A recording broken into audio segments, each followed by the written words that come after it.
Santoshpur rubber বাগানে এসে এখানে বাদরগুলো ছুটোছুটি হানাহানি, এবং এই জন্যই আমরা আসলে অত্যন্ত আনন্দিত হয়েছি। এখানে আমরা বেশ কয়েকজন সাংবাদিক এখানে বাদর দেখার জন্য বা এটা ফুটেজের জন্য এসেছি। ফুলবাড়ি থেকে এসেছে ফুলবাড়ির কালবেলার প্রতিনিধি ইমরান ভাই, এখানে এসেছে ত্রিশাল থেকে ফরাদে আছে টিভির পরিচালক ফরাদ ভাই।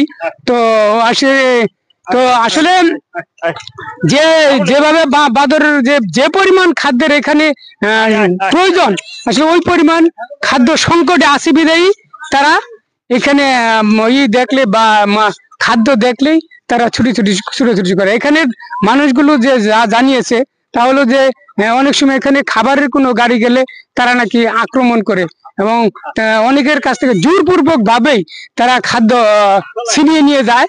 তো এটার কারণটা হলো একটাই, যে যখন তাদের খাদ্য অভাব দেখা দেয়, খাদ্যের ঘাটতি দেখা দেয়, তাদের খাদ্যের চাহিদা প্রয়োজন হয়, তখন তারা মানে কোনো দিক চিন্তা না করে যেসব মানুষগুলো এখানে খাদ্য অভাব নিয়ে কলা বা অন্য কিছু নিয়ে যায়, কোনো খাদ্যে ভর্তি কোনো গাড়ি যায়, তখন তারা এই খাদ্যগুলো খামচিয়ে বা এই খামচিয়ে নিয়ে যায়।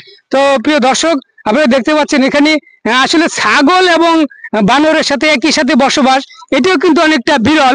দেখেন খাদ্য অভাবে এখানে বাদর এবং ছাগল একই সাথে বসবাস করছে। যে বাঘের মহিষে যেমন একসাথে বসবাস করে, এবং ছাগল আর বানর একসাথে বসবাস করছে। প্রিয় দর্শক, এই হলো আসলে এই সন্তোষপুরের অবস্থা। আসলে সন্তোষপুর থেকে আমি মোহাম্মদ ইউসুফ আলী আপনাদেরকে জানাতে চাচ্ছি যে আসলে আজকে সন্তোষপুর এসে আমরা আসলেই অভিভূত হয়েছি। এখানে বাদর গুলো দেখে, যে কবিরা একটা কথা বলেছে, যে কথাটা হলো পৃথিবীর যাহা সৃষ্টি চির কল্যাণকর, অর্ধেক করেছে নর ও বাকিটা করেছে অর্ধেক তার নারী। আর আমি এই কথাটা একটু ঘুরিয়ে বলতে চাই, পৃথিবীর যাহা সৃষ্টি চির অকল্যাণকর, অর্ধেক করেছে নর, বাকিটা করেছে বাদর। মানে এই পৃথিবীর যত অকল্যাণের জন্য বাদরও কিন্তু একটা বিশাল অকল্যাণের জন্য একটা পশু। আমরা বানরের সৃষ্টির কথা যদি বলি, বাদর আসলে অনেক সময় মানুষের অকল্যাণই বয়ে নিয়ে আসে।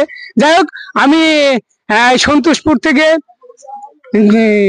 আপনাদের সাথে সংযোগ হয়েছি। আমার সংযোগের জন্য আর যারা আমার এই লাইভটা দেখছেন তাদের সকল প্রিয় দর্শক বিন্দুকে ধন্যবাদ জানাচ্ছি।